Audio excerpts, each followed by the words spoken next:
Chapter 22. It was with more than a little chagrin that we told Lil what we'd done. Wanting to leave Emerald behind, Lester headed east through the dark, as we took turns telling Lil how we'd snuck aboard Lester's bus, believing he would be returning to Selena.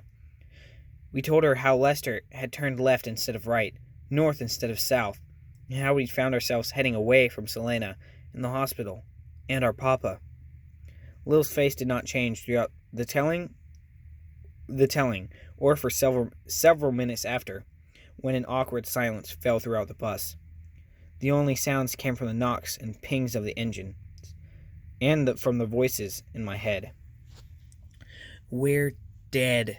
We're dead," Bobby's tattoo repeated over and over, like a nervous heartbeat. Lil sat still for a long, long time. Samson had finished his burger and had carved a substantial crater in the pie, and now he reached out to sneak fries from Will's basket. The rest of us hadn't touched its contents. We'd all lost our appetites. Finally, the big woman let out a long, slow sigh, with a sound like an angel falling down from one cloud to another. "I sure know how to find my way into trouble," Lil said, more to herself than any one of us.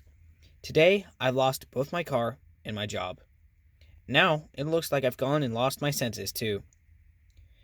We continued to watch Lil, cautiously hopeful that she wasn't going to turn us in.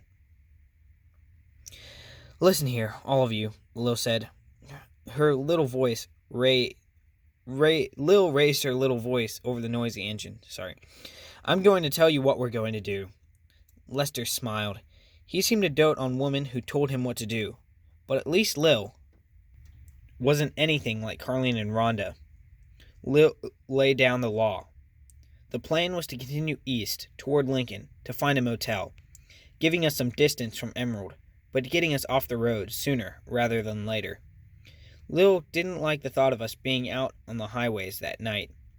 She wanted us kids to call our parents to let them know we were safe and sound, and headed for Selena in the morning. I could tell Lil was struggling with knowing the right thing to do, unsure how much messier one day could get. I contemplated that for a while myself. The last thing I wanted was to get Lester and Lil into any hot water, just because I'd had the stupid idea that I could find my own way down to Selena. I knew that it was my job to look after the grown-ups now, and it was my job to keep them safe and out of trouble. And I supposed if that meant waiting until morning to get to Papa, that would just have to be the way things were going to be, even if it felt almost too much to bear. In the short hours since we'd climbed aboard that bus, we'd become an odd band of renegades. We kids promised Lil that we would call home as soon as we reached the motel, but I kept my fingers crossed behind my back. Lester was clearly relieved to have someone else making the decisions.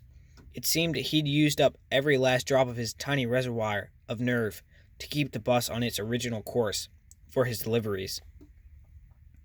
Lil didn't say anything more about losing her job, and no one brought it up. She counted out the cash that the great and powerful Ozzy had paid her, squinting at it in the dim light inside the bus. "Well, kidlings," she announced half-heartedly, "I believe that I've got more than enough here to pay for a couple of rooms at a motel. Can you find us someplace out of the way, Lester?" "Anything you say, Lil." I watched Lil gaze fondly at Lester. I could tell, by the way she looked at him, that she found something in the man she admired. Maybe it had been the way Lester stopped to rescue her from her broken-down car, or how he'd help her pick up her money off the floor, or his spur-of-the-moment plunder of the pie from the diner. Lester might not have looked the part of a hero, but I suppose you never can tell right off who might have a piece of Prince Charming deep down inside. Lester drove on for some time before finding us just the right motel.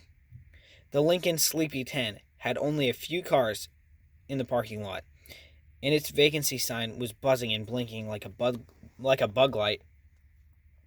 The Sleepy 10 was located on the far right side. Where did I come up with right? On the far side of the city, across from a mega mart and a row of loud red and yellow fast food restaurants. We all stayed on the bus, which Lester parked well away from the motel, while the delivery man did the checking in, using Lil's cash. After seeing my face on the TV at the Emerald Truck Stop Diner, I was none too keen on waltzing around in public any more than I had to, so I was glad to wait on the bus with the others. Lil told Lester to get 2 rooms, though Lester insisted he'd be sleeping on his bus to protect his inventory. I hoped the motel would come complete with thin white soaps wrapped up in paper, little bottles of shampoo, and crisp white towels folded up snug in the bathroom, all of which would make me right pleased. "You're all up on the 2nd floor," said Lester, when he handed Lil the room keys and watched us climb down out of the bus. He was just as tense and jumpy as ever, and he looked almost sad as we left him there.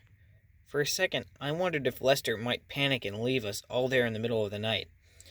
I supposed even less humble heroes might have thought about it, but the way Lester looked at Lil made me doubt it. "Promise you'll be here in the morning, Mr. Swan?" I called back to him before he closed the door of the bus. Lester tilted his head, like a listening dog, and gave me a funny look. "Where would I go?" he asked, and that was all the answer I needed. Lil ushered us toward the stairs that led to our rooms. Fish sniffed the air as we passed a locked door, with a single window down on the 1st level. The sign next to the door said, "Pool. Guests only." "Water," Fish said simply. The pool sat still and empty, reflecting dancing green light across the walls and ceiling of the small room. At any other time, being so close to that much water would have made Fish nervous and fidgety, but when I glanced his way, he looked calm as calm. Lil didn't miss the way we all looked at that pool through the window, but she ordered us up the stairs ahead of her with the command of a drill sergeant in green and white camouflage.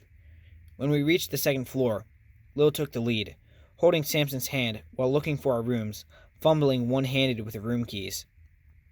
The rest of us dropped behind. "We can't call home," I whispered to Will. He looked from Lil back to me, his eyes questioning. Lil was further ahead of us now, moving up the long hallway. I reached forward and tugged on the back of Bobby's shirt, noticing the way the angel's tattoo on her back now reclined on one elbow, wings folded in, picking its teeth with the end of its pointed tail indifferently. "Bobby, we can't call home," I said to her.